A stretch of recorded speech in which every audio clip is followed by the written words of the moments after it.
খোয়াই পদ্মবিল ব্লকের পাগলাবাড়ি এডিসি ভিলেজের আঠাই বাড়িতে 21শে ডিসেম্বর সন্ধে থেকে সারা রাত ব্যাপী অনুষ্ঠিত হতে যাচ্ছে রাজ্য ভিত্তিক ত্রিং উৎসব।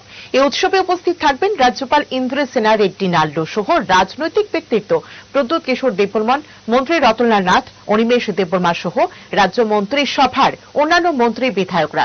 বৃহস্পতিবার বিকেলে আঠাই বাড়িতে রামচন্দ্র ঘাট ত্রিং সেলিব্রেশন কমিটির উদ্যোগে একটি সাংবাদিক সম্মেলনের মাধ্যমে এই সংবাদ জানান রামচন্দ্র ঘাটের বিধায়ক তথা এই কমিটির চেয়ারম্যান রঞ্জিত দেববর্মা।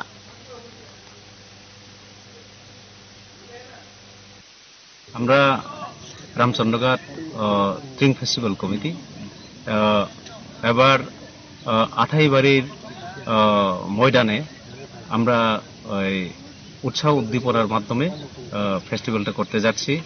আমাদের কৃষ্টি সংস্কৃতি এবং ভাষা সেটাকে সামনের দিকে এগিয়ে নিয়ে যাওয়ার জন্য আমরা চেষ্টা চালিয়ে যাচ্ছি এবং আমাদের 24 রামচন্দ্রঘাট কনস্টিটুয়েন্সির মাননীয় এমএলএ আমাদের চেয়ারম্যান ওনার সহযোগিতায় এবং অত্র এরিয়ার আপামর জনগণের প্রচেষ্টায় শিক্ষক কর্মচারী যারা আছেন তাদের প্রচেষ্টায় আমরা এবার